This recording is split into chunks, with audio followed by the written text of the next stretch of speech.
So let's start at the beginning. Let's see what we're going to do this evening. My name's Shane Murphy. I'm the head of sales for ECA Online. And with me tonight is Stephanie. Hello, Stephanie. How are you? Hi, Shane. Hi, everyone. Thank you for taking your time in joining us tonight. Thanks, Stephanie. Stephanie is our course advisor. So as you go through the process of talking to us about joining the ECA College of Health Science, CHS, Stephanie will be the one that can talk to you about what is going on. She can help you choose your entry, smooth the path, go through the application with you, and talk to you about all of those things in detail. So feel free to ask Stephanie any questions as we go along as well. And at the end, all of her contact information will be there. So tonight, basically, we're going to do a fairly simple sort of look at what CHS is and what we do and how you can get in and what's going to give you. So we'll just do a quick overview. We'll have a look at the pathways for careers that come out of it, have a quick run through some of our courses and what they look like, what the costs are and how we can help you ameliorate that. Fee help as well, and then look at the admissions requirements. And then item 7, of course, is Q&A. So feel free to ask us any questions as we go along. So let's start at the beginning. Who are we? Who is CHS? So CHS is unusual. We're effectively a university. We're a private higher education college. We're not technically a university, but we're recognised and accredited exactly the same way as universities are by the Tertiary Education Quality and Standards Agency, i.e. TEQSA, T-E-Q-S-A, and we have the same course accreditations as every university. We exist to provide transformative higher education to foster personal fulfillment, professional growth, and creativity of thinking in our students. So now that we've said that we're like a university, how are we actually different though? We offer postgraduate courses in disciplines that are closely aligned with industry trends and requirements. Since CHS focuses only on healthcare related fields of study, our students have the opportunity to excel in these fields. The cost to our students is considerably lower than a traditional university might charge for the same sort of course. And we offer very personalised academic support and pastoral care. You're not just a number in our college, and we do care about your education and professional culture setup. CHS also follows the experiential learning cycle from Kolb to support really good learning practice. We work with all 4 stages the students likely to progress to go through your learning journey. We incorporate your past relevant experience because this is, after all, postgraduate. Remember that. We're always looking at people who have work experience, life experience, or educational experience, or a combination of all 3. We then look at the observation and reflect upon that experience. We help you form abstract concepts and do analysis and come to conclusions. And then we use that to test hypotheses in hypothetical situations or real situations. And that gives you the new experiences. And that's the Kolb cycle. That's one of our founding processes that we go through in what we do academically. As a college within the ECA group with a reputation for student support and services, we also provide really good quality services and personalised support to all of our students, as Stephanie well knows, because she often is on the receiving end of that. Stephanie is not there just as student support. We have a dedicated student support group that look after all your needs once you've spoken to Stephanie in the beginning. We appreciate the need to give our students every opportunity we can to actually succeed. It's in our benefit that you succeed, and we want you to succeed, and we want to help you. And at the end, we sort of expect our graduates to be analytical scholars. You'll be able to locate, select, evaluate information from a range of sources to ensure that your knowledge base is up to date and relevant. We expect you to be ethical and inclusive professionals. You'll respect multiple perspectives, human rights, and ethical principles. You'll also hopefully be capable of autonomy and self-directed practice because, after all, as I said, this is postgrad. We expect you to be able to learn on your own to a certain extent as well. We would like you to be innovative problem solvers and decision makers. Graduates will be curious, inquiring, and adaptable. You'll be embracing and creating change, and also able to find novel and effective solutions for anticipated and unexpected challenges and make appropriate, timely, and justified decisions. We would think that you will end up being really good communicators. You'll be able to communicate effectively, both written and orally, and to collaborate with others to achieve outcomes. You'll be able to adjust your communication styles to suit the context that you're working within, whether it's at work or in some sort of other professional situation. We expect you to be critical and reflective thinkers. We expect you to be able to actively reflect on and critique information, decisions, and strategies for continuous improvement. And finally, we would like all our graduates to be leaders and collaborators. We've already spoken a bit about that in the previous ethical sort of values that we would like you to have, but we want you to be able to work effectively in diverse teams and in situations that require leadership, collaboration, and teamwork skills to achieve outcomes. And that's really what healthcare is all about. So we've been around for quite some time, educated many thousands of students, primarily international. The online business, which is what you're speaking with now, CHS Online, only started about 1.5 to 2 years ago, and that's specifically looking at domestic students. And so it's set up to, help local people get their aims and go ahead in their careers. And we'll talk a little bit more about that as we go on. We have called tonight, after all, from nursing to senior management. And we can exemplify that by looking, for example, at a couple of our academic team. We have quite a big academic team, and we sometimes overlook when we're checking out courses. We don't really necessarily know or understand or think about who's teaching the courses, because the quality of teaching is not only reflective of the quality of the course, but it goes beyond that. What you remember when you leave school, for example, is not necessarily that you learnt mathematical problems, but what you remember is the teacher that really looked after you in grade 4, or the teacher in high school that really encouraged you to do music, and that's what you wanted to do with your life. And so our academics, I think, fall into those buckets. They're absolutely, as I can see, as my experience has been, first rate, and I've participated in a couple of seminars and other experiences with them. They're always on top of what they're going to do. The vast majority of them have come from hands-on role in healthcare before moving into teaching. And they're often also at the forefront of research and technology application and other research areas as well in healthcare. Much of what you end up learning when you do your CHS course won't be the sort of things that you'll learn in your day-to-day job. Otherwise, why would you come to the university, the college, to do so? So you wouldn't normally acquire that knowledge until you move into a role that demands it. The whole point of doing this course is to prepare you for how you deal with those situations when the time comes.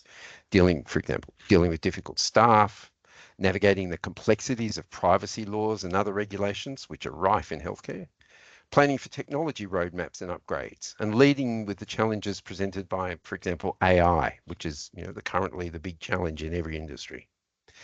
Our lecturers come from the field. They have nearly all had roles at the coalface, like yourselves. And their own stories can in themselves be inspiring, because having been there and done all of that, they can help you jump over the hurdles that they may have struggled with in their own careers early on. The whole idea is that their experience will help you shortcut your experiences. For example, Professor Gary Day, who's our Professor of Health Management, he's our leading academic. He graduated as a registered nurse originally and midwife. Then he obtained a post-registration Bachelor of Nursing degree in 1991. I don't know if you would remember that, but in previous years, you didn't actually have to get a formal university degree to be a nurse. It was a on-the-job training, and that changed over in the late 80s, early 90s. Following a clinical career that included midwifery, operating theatres, acute surgical and aged care, he moved into acute hospital management and worked in both Queensland and New South Wales before becoming a full-time academic. Similarly, Dr. Mohammed Khalifa, who is our Director of Studies at CHS. He was a medical doctor, in fact, still is a medical doctor. He's had a long history of working in hospitals and hospital management, and he has a specialisation in healthcare informatics, including a focus on AI in health. You can look, for example, at the short course that he delivered in AI, and I'll post that in the chat in a couple of minutes. it's online. We did it in conjunction with our partner college, IT Masters, who do technology courses. And so we thought one on technology and health would be great to be delivered by a CHS academic. He actually delivered that with Dr. Vasu Rani on the far right there, who's a younger lecturer who has a speciality also in healthcare informatics and digital health. Dr. Muhammad has in fact already written and delivered quite a number of academic papers on AI in health. He's quite a leader in the field. Finally, just to round it all out, Professor Mary Cruikshank, who's a senior lecturer at CHS, also started as a registered nurse. And she's a leading exponent now of evidence-based healthcare, which you'll see later on is one of the subjects that you might do. It may sound obvious that healthcare would have evidence basis, but it has revolutionized many of the practices of many of the sectors of healthcare over the last few years to actually have a very strong evidence base to what you do with any client or any patient. We did an interview with Mary a little while ago, and we'll also post the YouTube video link to that in a couple of seconds on the chat as well. So yeah, it's our academic team, and this is only about 30–40% of them, are really first rate. I just thought it'd be good to show you a couple of examples of the team. You can see that they do come from backgrounds initially very much like most of our students, and many of our students start out as nurses before they go on. So let's talk about why you're really here. We recognize that our students are here to improve your career prospects. You're here to prepare yourselves for a managerial role in whatever stream of healthcare that you work in, whether it be allied health or a major hospital or a department or a section, all of those sorts of areas. That's where you would like to be. That's what your career map looks like for you. Our grads are represented in all areas of healthcare. And I like to think of CHS as providing not so much a health management course, but as a healthcare specific MBA program. We can't call it an MBA, but that's effectively what it is. There's a lot of content about management, and there's a lot of content in our courses about the Australian health sector. And that's why it becomes a healthcare specific MBA. If you view the course from that perspective, then it's not that different overall from any sort of what I call run-of-the-mill MBA. It's well recognized in its field, and it puts you at the top of the list when you're applying for jobs. You've demonstrated already that you have grit and ability to complete a significant after-hours study on your own, that you're dedicated, self-managed, and you now have a toolkit of additional skills that will assist you in your journey in your career. And so that's what's really going to help you. I know there's other stuff written on the screen, and you should read through that as well, because it's all about how do you, tool up for your future career. Most of all, really, above all else, it makes you an asset in the job market, and healthcare is booming at the moment and looking for people with skills and qualifications to back it up. And Stephanie, you've got some statistics, haven't you, on the booming healthcare job market? Yep. So we understand that students are, most of the ones that are here are not just the ones that are already in healthcare, but also the ones who would like to start their career in the healthcare industry. So I've come across many students, because they know that at the moment, as you mentioned, healthcare is booming, and that's right, Shane. So I guess not all students or none of us are here that are very familiar with labor market insights. Labor market insights is a good guidance as well for our working professionals. So whether you're advancing your career or stepping into a new field, which is this health, understanding labor market trends gives you an edge to plan wisely, at least train effectively and lead confidently in the health sector. So labor market insights don't just tell us the trend of the current market, where the jobs are. It will also show us opportunities in the growing health industry. So I'll go ahead and post this link because I think this one, I've got a quite few examples here, and I will post it on our chat box. So at least everyone gets an idea. Excellent. I think that's good to chat. And for those of Yes. you who are listening from home, because we know a number of people couldn't make it tonight, you'll be sent a copy of this, and a copy of the links will come with that as well. So if we are looking ahead, tell us a bit about the courses, Stephanie. Yep. So for our courses, we have health management with three different areas or level of qualification. We have graduate certificate, graduate diploma, and master of health management. So these are all delivered online. Okay. Graduate certificate has 3 subjects, and graduate diploma has 6 subjects, and master's has 12 subjects. So for the graduate certificate, you can actually finish this as early as 26 weeks. So that's more likely like 6 months. And for the graduate diploma, at least 52 weeks or around a year. And Master of Health Management, which is about 2 years. And in doing so, as you can see, there are like exit options there. So if you're going to do masters, and if you finish 3 subjects of it, you can actually exit on the third one and get the graduate certificate. So same goes with the 6th subject. If you finish it, you get to exit with a graduate diploma. And if you finish all the 12 subjects, that would be for the Masters of Health Management. It is good that you can exit virtually at any time along the way. Yes. It gives you options. And so let's talk about the Masters of Health Management, and there is a slide after this that shows the grad cert and the diploma as well, but I think we can probably talk about them as we go through, because essentially these 12 subjects are the same. If you're doing the graduate certificate, you do the first 3 subjects. If you're doing the graduate diploma, you do the first 6 subjects. And the ones that are on the right-hand side here are the ones that are only available within the Masters.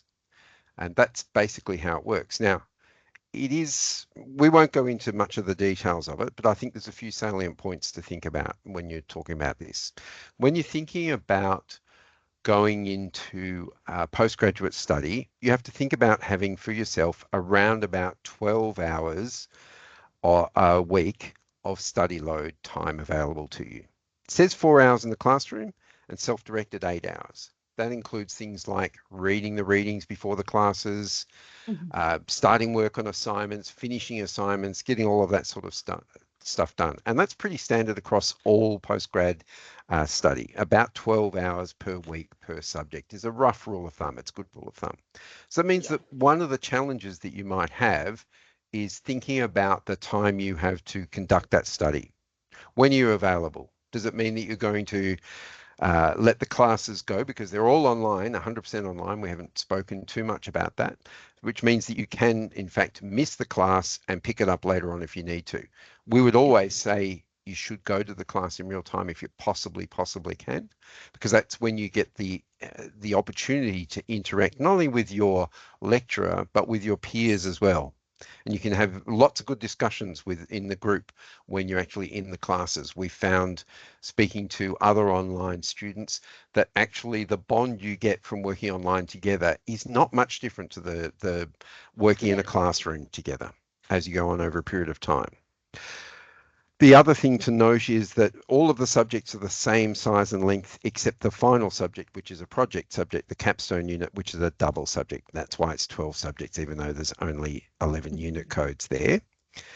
And finally, I thought it's just worthwhile having a, just pointing to a couple of the subjects and talking a little bit about them, very, very small bit, because I have not studied any of them. Australian healthcare system, HM001, contemporary challenges.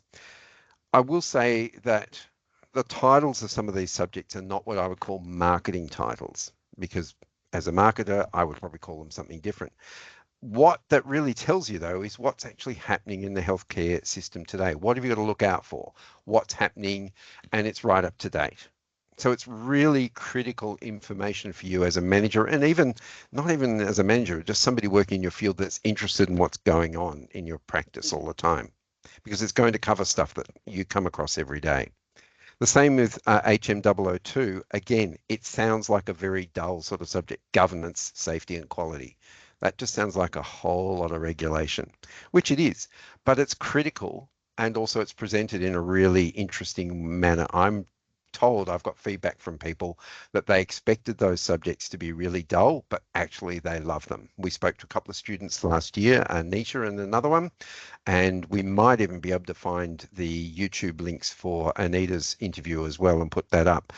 She was telling us that, for example, that some of these subjects are much better than she thought they would be when she first looked up the list of what's going on. Same with, say, evidence-based practice in healthcare. I've been told that that is also a very, very good and opens people's eyes to what's going on in their practice and how to make it better in every day. Is there anything you want to add to any of that, Stephanie? I'll move on to the next little slide just to show you what's available, what is part of the grad cert and the grad diploma, but any subjects you'd like to comment on or add to what I've said? Oh no, I was just going to say that imagine gaining those recognition as same on campus study, with less hassle. Exactly. I know in other online courses, many of the students that I've spoken to say that they end up doing most of their study after the kids have gone to bed or in the morning or at lunch breaks. They take a bit of time off work, they do a bit here, they do a bit there, and they get through it. And the other thing I've noticed is a lot of the people that do study at university will tend to go back and study more because it's important to them and they feel that it improves their life. So let's get to the important stuff. What does it cost? Steph, would you like to talk about what it costs? Or would you like me Sure. to? Yeah. Uh, So yeah, yeah, sorry. I can go ahead. yes. So yeah. So with ECA CHS, we are offering one of the most quality and most affordable healthcare qualification in the market at the moment. So we've done some research, and really we can prove that our school is giving one of the most affordable, yet does not compromise um, the learning. So for our online domestic students, these are the prices or the fees. Okay. So masters being, it has 12 subjects. Total cost would be 31,200 at the standard rate. So graduate diploma as well at a standard rate is 15,600. Also with the grad cert, it's 7,800. With that one, because ECA right now is offering a Dean Scholarship, which reduces your fees by up to 27% for successful applicants. So instead of you paying the standard fee, it will go down to 22,800. And for the graduate diploma, it will be only 11,400, and graduate certificate at 5,700. So because we charge per subject is 2,600 at a standard fee. If we are able to get the scholarship, it will go down to 1,900. Yes, and I think even if you were to compare this with a CSP graduate certificate, which is what's often offered around, I think it starts off a little bit more expensive for a graduate certificate, but by the time you've actually got to your master's or your graduate diploma, it's actually very cost effective, because what happens in most universities is they offer a CSP place for a graduate certificate, and once they've got you in, then they charge you full fees for the rest of your course. This way, your overall cost of doing a Master of Health Management, I think through CHS, is probably lower than most other universities, even including CSP. And I think it's well worth keeping that in mind if you intend to go on and do a Master's. I'd also say that if you happen to have already done a graduate certificate elsewhere, then we would welcome you to come across, and our admissions team will look at what you've learnt along the way and give you the appropriate credits of RPL, as we always do. And what about fee help? The other good thing is that we are able to offer fee help. In fact, not only does CHS offer fee help. As I was saying, we're so much like a university, we will eventually, and we are in the process of applying to become a self-accrediting authority in the same way that the university is as well, which I think is important to keep in mind, because that's a real, what would you call it, a stamp of approval, if you like, from the governing body, because they don't allow many people to do that. Only universities and a very select number of private institutions are able to do it. But yes, tell us about fee help, Stephanie. Yep, sure. Before I do that, I almost forgot, Shane, that the scholarship are just limited seats. So if students are wanting to get the scholarship, they must submit before the intake date. So Yes. now, yep, it's And there's okay. no, at this stage, there is no guarantee that they will be offered next year either as well. Yes. Yep. So we highly um, suggest that applicants must submit their application at the earliest, since application date will only be until the 26th. So let's talk about the fee help. So ECA College of Health Sciences is a registered fee help provider. And our Australian citizen students have the option to apply for a government loan funding to cover their tuition fees. So here's how it operates. Let me give you a brief idea. So during the application process, you'll complete an ECAF, or Electronic Commonwealth Assistance Form, which our student support will also guide you all throughout the process. So typically, repayments are income-based and commence when your salary exceeds the PHELP income threshold. And if I'm not mistaken, Shane, at the moment, it's around $79,000 per annual. That's the threshold at the moment. Yes, and So there's been some reduction in amount imbalances as well. The federal government's just giving yeah, some money back to people who already hold fee help debts. yeah. So fee help is applied when you enroll in each subject. So unlike to, because we charge per subject, we will also apply the fee help per subject. So if you're gonna take one subject this semester, we will only apply one subject to the fee help as well. Absolutely. It makes it pretty easy. It is quite a fair student loan scheme, because it does mean that if for some reason you're unable to work, something happens in your life and you can't continue growing your income the way that you might have expected to, then you're not held responsible for the debt until you actually get over the threshold of Correct. income earning. And Yes. the debt, does not burden you when you can't afford to pay it back. It's a very fair system. Yeah, correct.